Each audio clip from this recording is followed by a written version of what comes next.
Live Zone. Live Zone. L'émission totalement libre. Axon Radio. Axon Radio. Bienvenue sur Axon Radio, c'est Flo et je suis très heureux d'être avec vous pour la seconde partie de la libre antenne d'Axon Radio.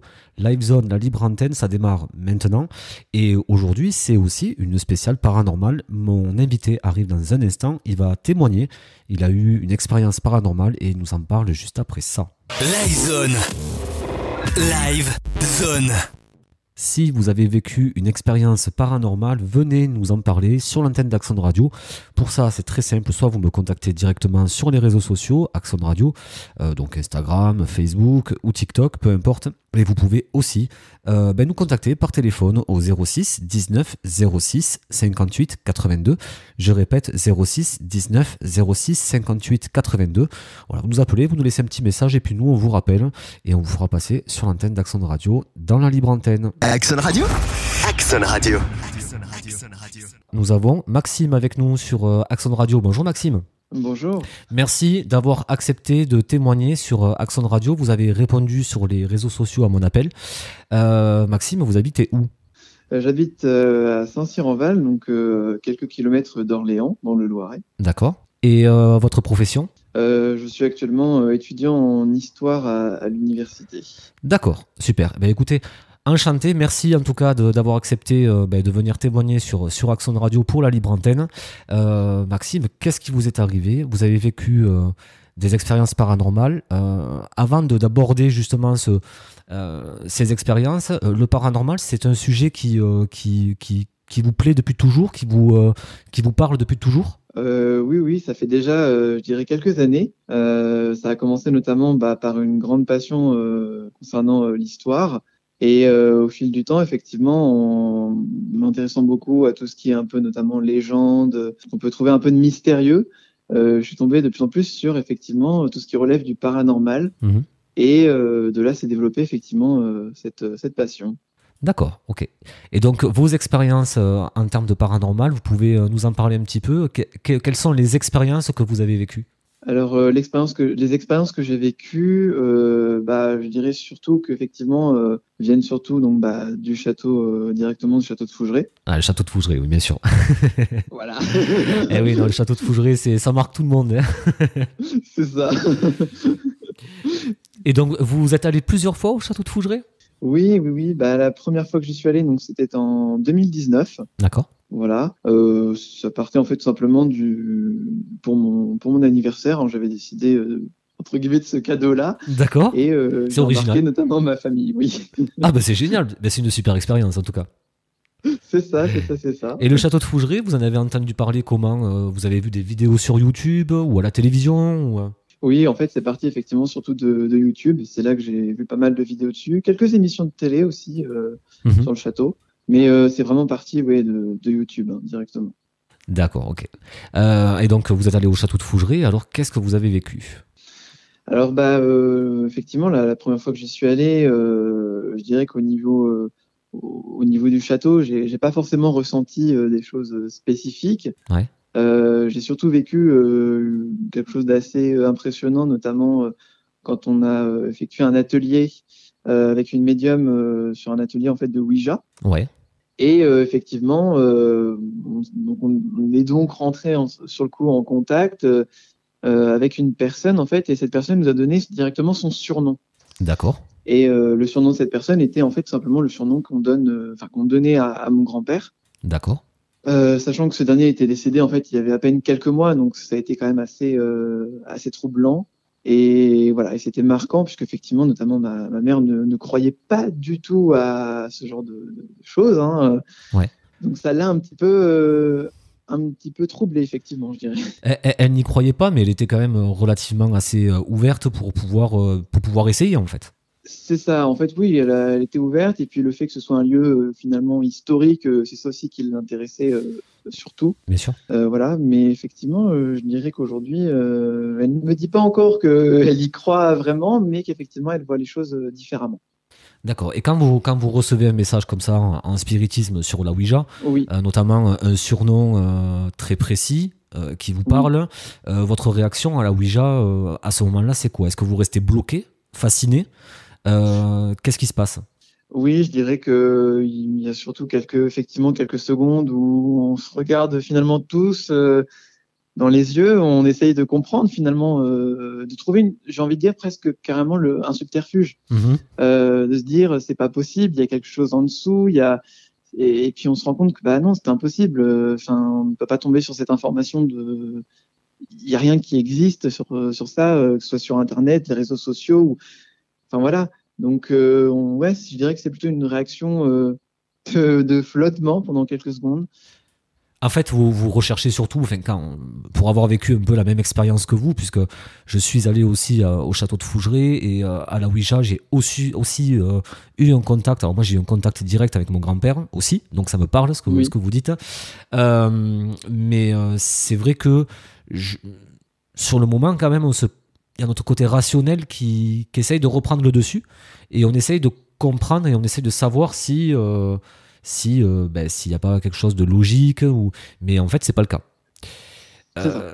Donc du coup, une fois que vous avez vécu ce moment-là, donc vous étiez avec votre mère, par la suite, qu'est-ce qui s'est passé?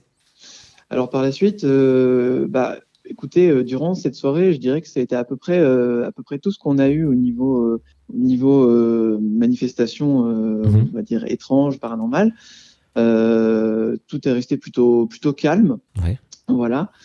Et je dirais que pour cette soirée que j'ai faite là-bas, ouais, c'était à peu près tout ce que j'ai eu cette première fois. D'accord. Et vous avez dormi donc la première fois au château de Fougeray, vous avez dormi dans quelle chambre? Alors j'ai dormi dans le bureau de Félix. D'accord, ok. Oui. Donc oui, j'avais choisi cette pièce notamment parce qu'on nous disait que c'était une des pièces les plus tranquilles, les plus sereines. Et c'est pour ça que j'ai fait effectivement ce choix-là.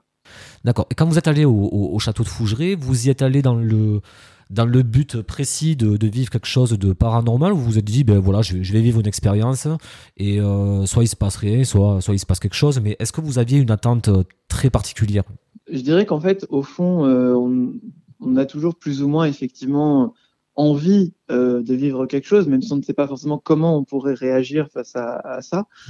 Maintenant, effectivement, j'y suis allé vraiment en me disant, on reste ouvert, d'esprit, on voit, il se passe quelque chose, il se passe rien, c'est pas grave. De toute façon, j'étais dans l'optique que dans tous les cas, qu'il se passe quelque chose ou pas, je reviendrai toujours, dans ce lieu. C'était pas problématique.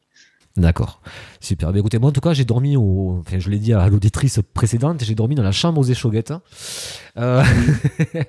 Apparemment, c'est pas la meilleure des chambres. Moi, j'ai très bien dormi aussi, donc voilà.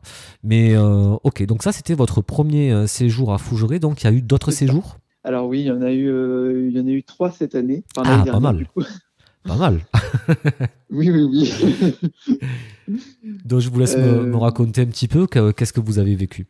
Alors, j'y suis allé notamment 2 fois, donc une fois au mois de juillet et une fois au mois d'août 2021.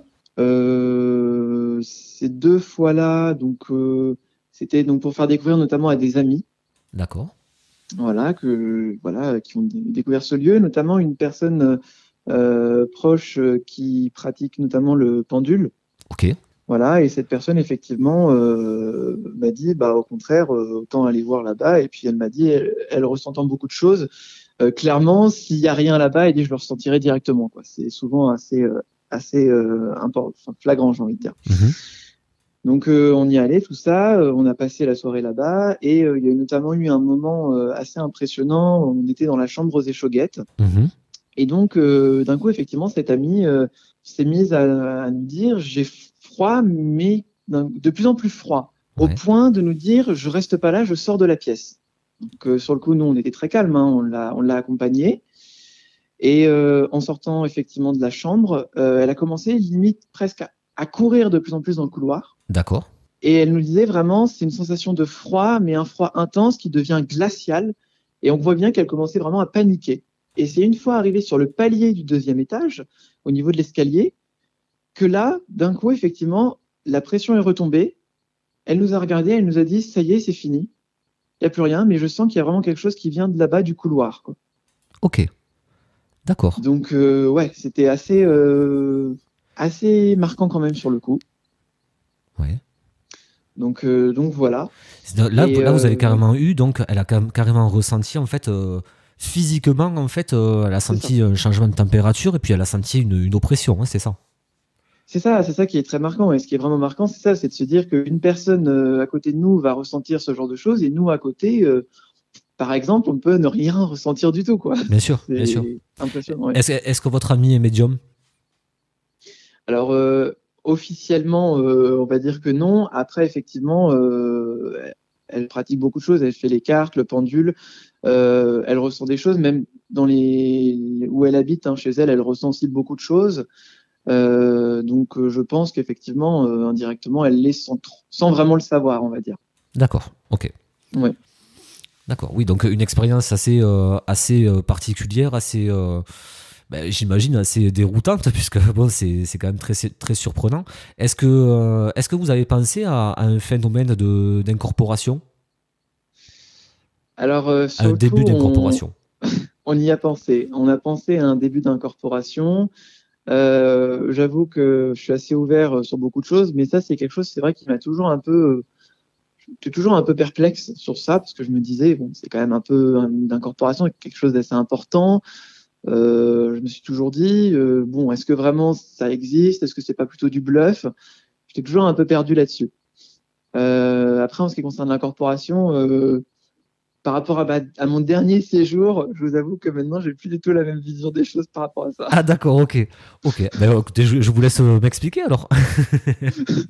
Donc, la dernière fois, c'était peu avant la fermeture, là, donc fin 2021, avant la fermeture, avant l'hiver, là. Donc c'était quel mois? Que je dise pas de bêtises, ça devait être début novembre, oui, c'est ça. D'accord, Début ok. novembre. D'accord. J'étais au mois Et d'octobre. donc... C'est dommage. Ah bah voilà, oui. On s'est raté de peu. Ok. Et donc, du coup, là, par contre, effectivement, déjà, l'ambiance était plus du tout la même. L'ambiance du château. Alors, quand vous parlez d'ambiance, c'est-à-dire que quand vous arrivez au château, oui.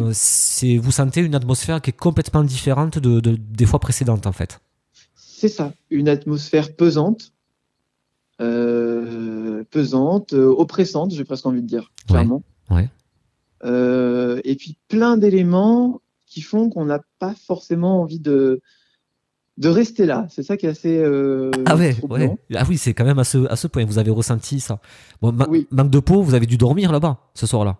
Manque de peau, j'ai pas eu le choix et surtout j'y suis resté cette fois-ci un peu plus longtemps que d'habitude. J'ai fait de nuit. D'accord. Ah oui, donc ça tombait mal, quoi. C'est ça. Ok. Et donc du coup, effectivement, on a découvert donc un petit groupe de gens bien sympathiques. Voilà, on s'est bien entendu notamment avec 4-5 personnes et on a décidé du coup de faire les ateliers ensemble. Et donc là, j'avoue que dès la première nuit, on décide notamment, moi je décide de prendre la chambre aux échauguettes. D'accord. Voilà, je me dis, on m'a toujours dit que c'était entre guillemets la chambre apparemment la pire. Où il se passait le plus de choses. Je me suis dit, pourquoi pas, maintenant que je viens depuis quelques fois, pourquoi pas tenter. Ouais. Voilà, et donc le soir, en fait, en faisant les ateliers, au bout d'un moment, j'ai un ami qui se sent pas très bien, donc je décide de l'accompagner en bas au niveau de la cheminée. Puisqu'effectivement, il fait quand même assez froid, hein. On était en mois de novembre, ça commençait à être un peu compliqué. Donc je l'accompagne au niveau de la cheminée. Et puis au bout d'un moment, on décide donc de rejoindre nos camarades, nos amis.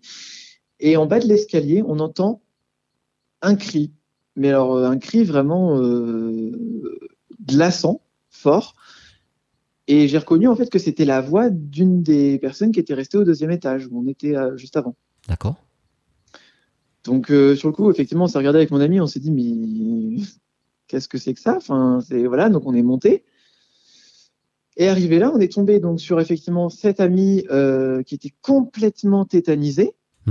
Avec la médium à côté et puis donc les deux autres personnes qui étaient là, on aurait dit en fait qu'ils formaient une sorte de barrière, on va dire protectrice autour d'elle en fait, puisqu'effectivement des amis notamment avec des dons de magnétisme.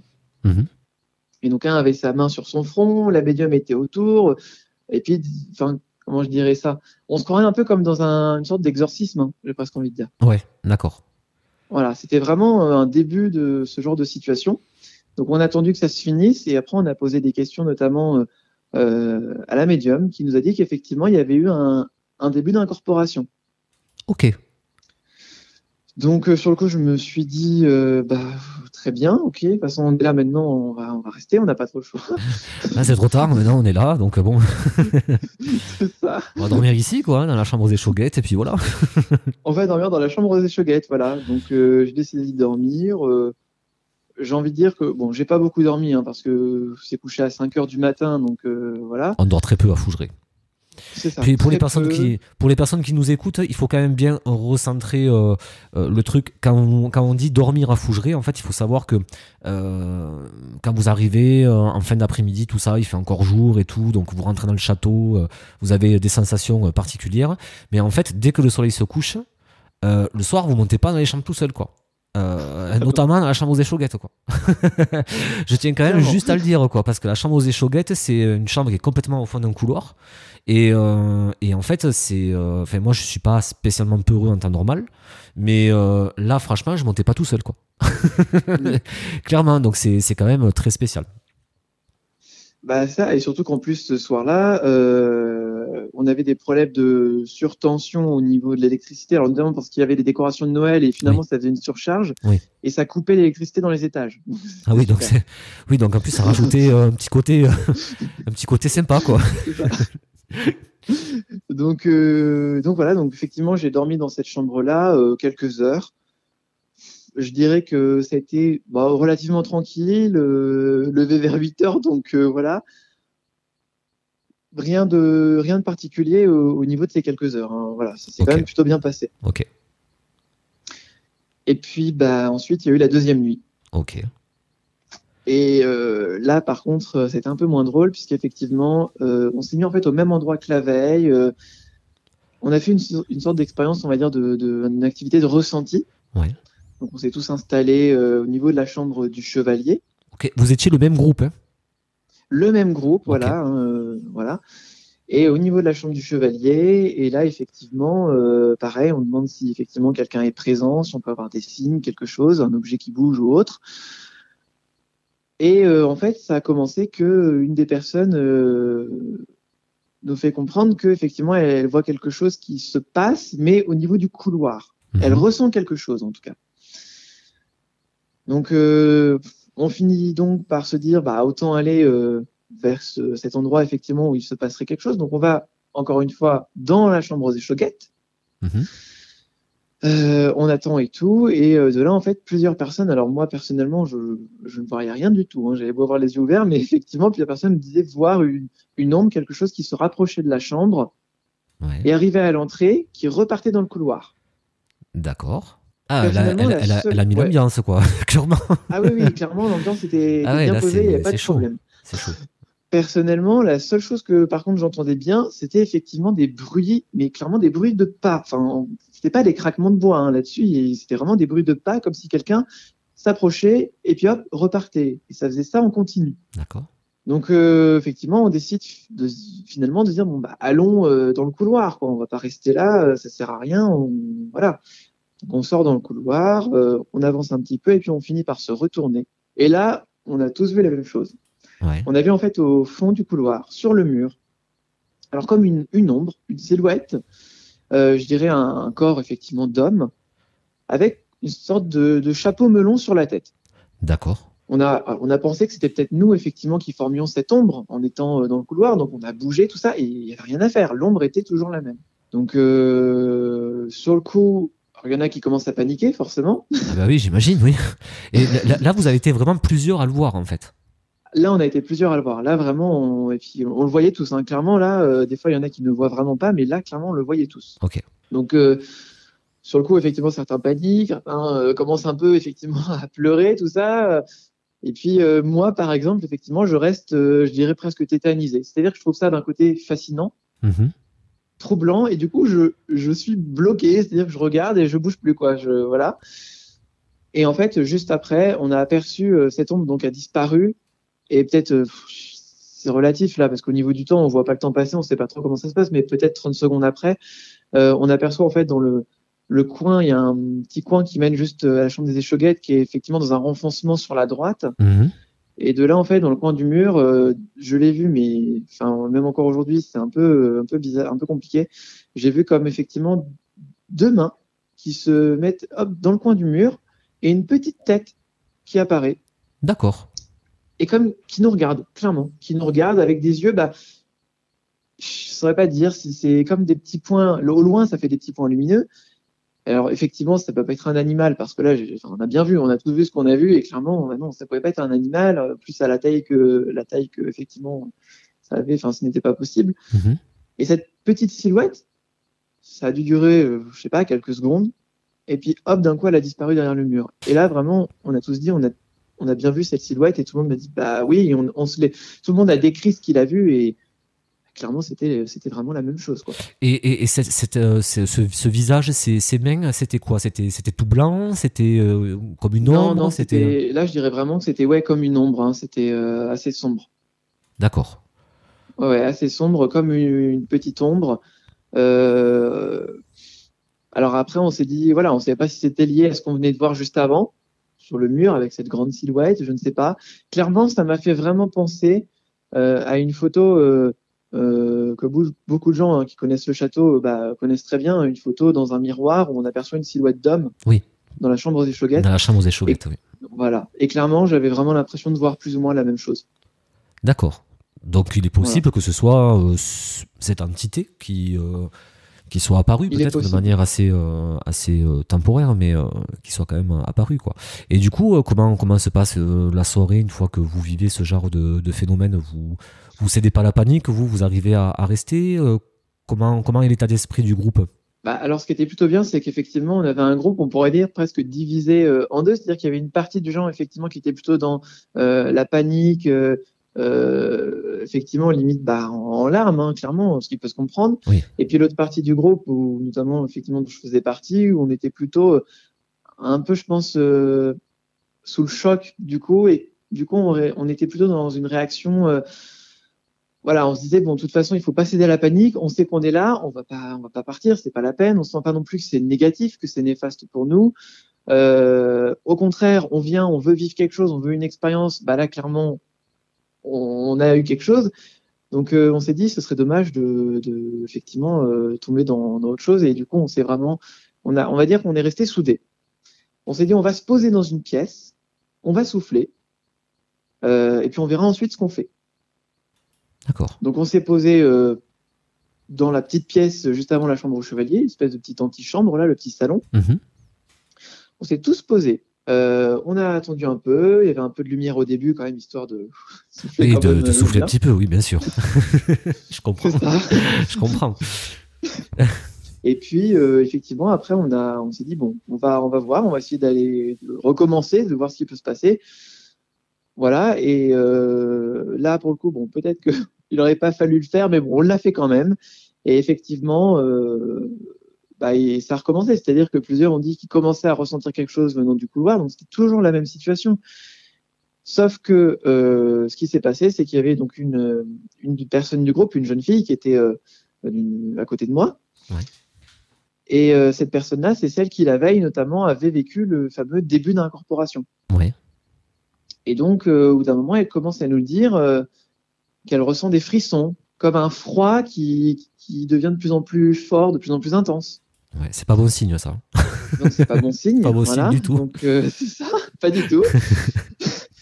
Et la médium lui dit, alors surtout, il faut que tu arrives effectivement à contrôler ce genre de situation, que effectivement, elle lui explique que c'est ses peurs qui font qu'effectivement, l'entité, entre guillemets, trouve une facilité à se rapprocher d'elle, et qu'il faut qu'elle arrive à refuser cela, à l'empêcher en fait de recommencer comme effectivement ce qui s'est passé la veille. Sauf que c'est allé très vite, et là pour le coup je l'ai vécu en étant à côté, donc ça a été beaucoup plus impressionnant.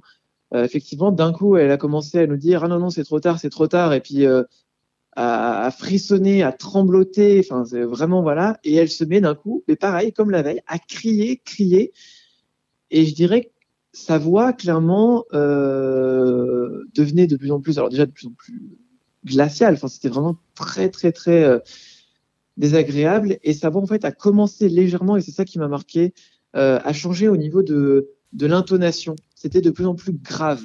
D'accord, comme si sa voix, comme si elle perdait sa voix et que sa voix devenait la voix de quelqu'un d'autre. C'est ça, clairement, c'était cette situation-là. Donc là, autant dire que ça commençait quand même à devenir une situation très compliquée, très panique, hein, clairement, voilà.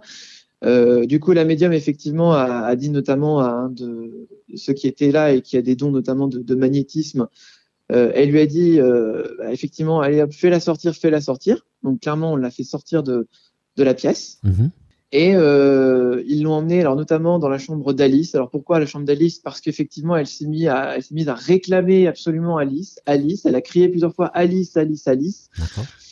Donc on s'est dit bon, ok, d'accord, il faut l'emmener là-bas. Donc ils l'ont emmenée dans la chambre.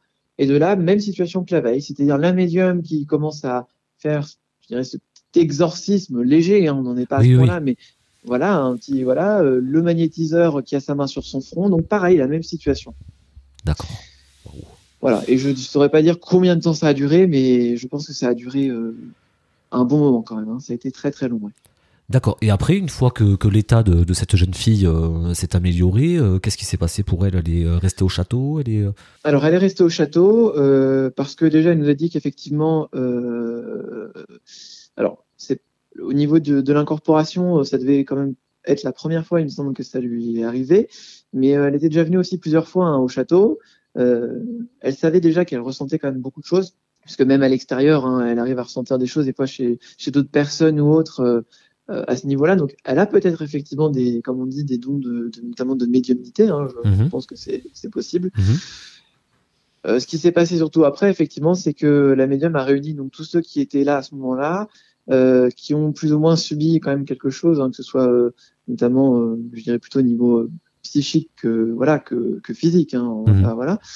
Et ils sont tous réunis au niveau d'une table de Ouija, et de là, en fait, la médium, alors elle fait ce qu'elle appelle un appel, entre guillemets, alors là, pour le coup, moi, j'ai un peu plus de mal aussi, mais à ce qu'elle appelle donc les anges protecteurs. Ouais. Voilà. Et de là, elle a procédé à ce qu'elle appelle un nettoyage, effectivement, notamment de l'âme, un nettoyage intérieur de chaque personne. D'accord. Ce qui m'a surtout marqué à ce moment-là, c'est qu'effectivement, un des membres du groupe, au moment où elle a procédé à ce nettoyage, s'est mis en fait comme s'il relâchait une grande pression. Il s'est mis à pleurer, mais vraiment, enfin, il ne pouvait plus s'arrêter. Et clairement, il nous regardait et il nous a dit, mais pourquoi je pleure? Je sais même pas pourquoi je pleure. Voilà. Et la médium lui a dit, t'inquiète pas, c'est normal, il faut que tu laisses faire. Voilà, t'es en train ça te nettoie, ça te retire effectivement cette chose entre guillemets qui a cherché à s'accrocher à toi. Et d'accord. Voilà, donc c'était pour éviter que quelque chose s'accroche à vous. Voilà, c'était vraiment. Par contre, vous m'avez dit que vous êtes allé, donc vous avez vécu cette expérience donc avec des amis cette fois-là. Oui. Ces amis aujourd'hui ne sont plus vos amis. S'ils ont eu peur, non, je plaisante. Ce sont toujours vos amis, mais mais eux, ils ont vécu ça comment? Parce que est-ce qu'ils étaient branchés paranormal? Pas forcément. Pas forcément. Certains oui, d'autres effectivement non. En tout cas, à chaque fois, ce que j'adore effectivement quand j'emmène effectivement des amis dans ce lieu, c'est que jusque-là, j'ai dû emmener à peu près 4-5 amis au total en ces quelques années, et il y en a aucun qui est reparti du château en me disant bon, clairement, voilà, j'ai rien vécu, j'y crois pas, il se passe rien. Ouais. Non. Il y en a, voilà, la plupart m'ont dit au minimum, bon, je vais pas dire que j'y crois, mais il y a des choses bizarres quand même, c'est étrange. Ouais. Voilà. Ouais, je comprends. Donc, oui. C'est un lieu quand même assez marquant. Ouais. C'est assez marquant, bien sûr, je comprends. Et donc, par la suite, donc une fois que cette jeune fille a été prise en charge par la médium, il s'est passé des choses à nouveau? Alors, il s'est passé que juste après, en fait, on était déjà bien avancé dans la nuit, donc on a décidé d'aller se coucher. Ouais. Et je devais encore dormir dans la chambre aux échauguettes. Sauf que, clairement, on a eu un message, c'était Ouija ou Guéridon, j'ai un gros doute. Non, ça devait être à la Ouija aussi. Hein. Un message comme quoi, en fait, il ne fallait pas qu'on dorme dans la chambre aux échauguettes.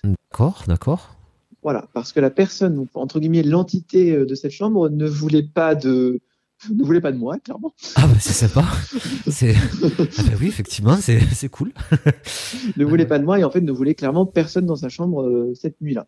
Du coup, ça concorderait quand même avec l'apparition de cette ombre, Oui. de ce personnage. J'ai envie de dire que vous avez vu, que tout le monde a vu.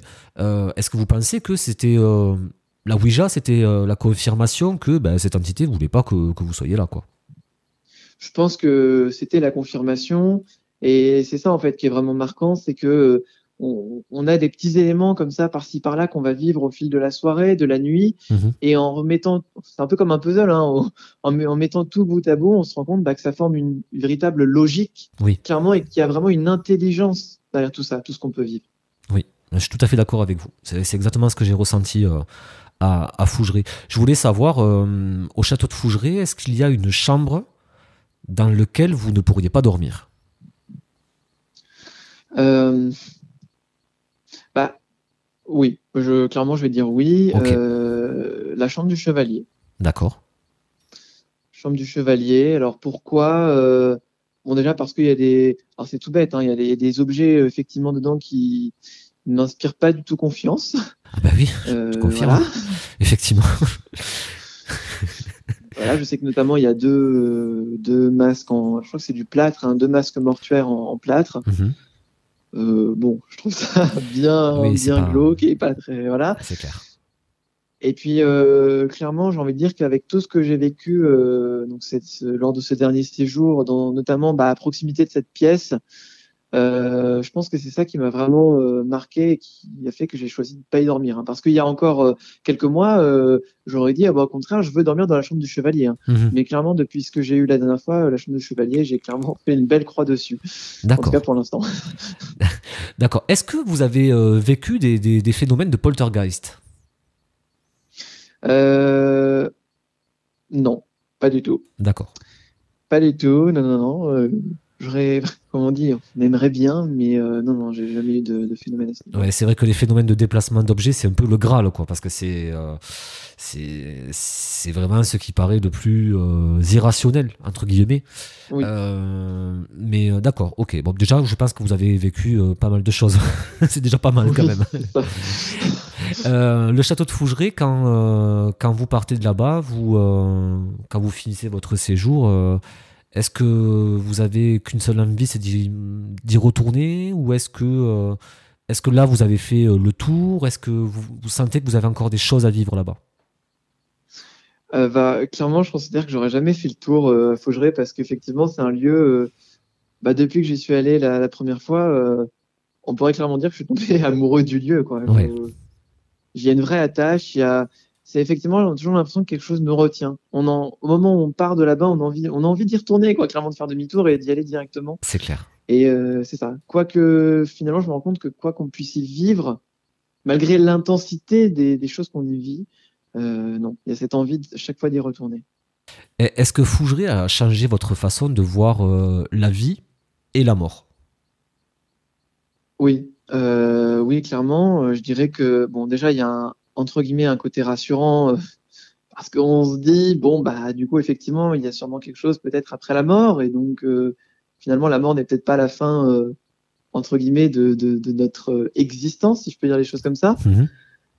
Et en même temps, ça fait beaucoup réfléchir, je dirais, sur plein de choses. Enfin, c'est vrai que quand on est à Fougeray, on se coupe du monde, de notre société, de tout ça, et on réfléchit, je dirais, à des petites choses en fait. Enfin, je sais que je suis quelqu'un qui passe beaucoup de temps dans mes études, tout ça, voilà. Et c'est là où des fois on se rend compte qu'il y a des choses enfin pas plus importantes, mais auxquelles il faut faire attention, que ce soit notamment l'importance de ses proches, des choses comme ça. Qu'il faut effectivement garder un lien, notamment. Alors moi, je pense personnellement avec voilà ma situation aux grands-parents ou des personnes qui effectivement ne seront plus là un jour. Mhm. Et finalement, c'est vrai que Faugeray, c'est un peu un lieu, je dirais, de réflexion personnelle, finalement. Ça vous a recentré un peu sur votre vie. C'est ça. Ça m'a recentré sur ma vie et vraiment sur les choses qui étaient vraiment fondamentales et aussi ça m'a permis de comment dire diminuer un peu parce que je suis quelqu'un de très stressé en fait dans la vie de tous les jours. D'accord. voilà, notamment pour le travail, des choses comme ça. Et ça m'a permis un peu de me poser un peu, de me dire, voilà, il y a des choses quand même beaucoup plus importantes, beaucoup plus graves aussi que certaines dans la vie. Il faut savoir prendre les choses telles qu'elles sont et pas se prendre la tête toujours pour des petites choses finalement. Donc vous vous recentrez sur l'essentiel et vous ouvrez les yeux sur des choses qui sont en fait l'essentiel de nos vies, quoi. Oui. Je voulais savoir aussi, à Fougeray, il y a pas mal d'ateliers. Est-ce que vous vous êtes ouvert à certaines pratiques comme la numérologie, le pendule par exemple? Est-ce que vous pratiquez en dehors de Fougeray? Est-ce que vous êtes ouvert à d'autres sujets? Alors après en dehors, je dirais que j'ai pas forcément trop creusé. Après, il y a des choses, bien sûr, comme le guéridon sac que j'aimerais bien pratiquer en dehors. Ouais. Même si pour l'instant, j'ose pas trop parce qu'il y a quand même tout un procédé à respecter dans ce genre d'activité, mine de rien. Ouais. Ça vous fait un peu peur quand même. Ouais. Ça vous fait un peu peur aussi, peut-être. Aussi, je pense, parce qu'on a toujours peur de ce qui. On sait jamais finalement sur quoi on va tomber, qu'est-ce qui va se passer, etc. Donc, ouais, ça fait toujours un peu peur, c'est sûr. Est-ce que à la fin de votre séjour à Fougeray, est-ce que vous avez eu des clins d'œil, des petits événements, enfin, des petites choses qui vous paraissent un peu paranormales chez vous ou ailleurs, des choses qui se sont produites après votre séjour à Fougeray? Je dirais, personnellement, non, j'ai rien eu de spécifique depuis que chaque fois que je rentre de Fougeray. Non, rien de spécifique. J'essaie vraiment toujours de façon de faire entre guillemets une barrière, parce que je me dis, j'ai pas trop envie de vivre des choses finalement juste après, parce que j'ai déjà entendu des témoignages de gens effectivement qui disent que soit ça les a suivis ou autre.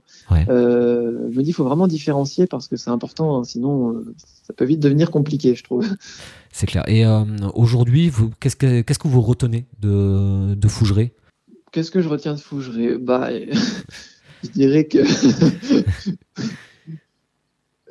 comment dire, c'est un lieu effectivement, déjà effectivement qui, alors au-delà, c'est toujours ce que je dis, au-delà du côté paranormal, c'est un lieu qui est magnifique, que ce soit au niveau de son histoire, de son architecture, de tout ça.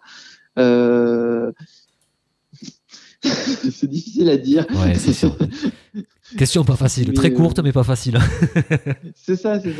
Non mais en fait voilà, c'est compliqué de dire ben voilà, je retiens ça de Fougeray parce que chacun a une expérience très particulière et quoi qu'il en soit, ça reste toujours une expérience marquante et c'est vrai que pour comprendre Fougeray, comme je le disais avec l'auditrice précédente, en fait pour comprendre Fougeray, le mieux c'est d'y aller et de vivre l'expérience parce que même en parler et décrire ce qu'on vit là-bas, c'est toujours difficile.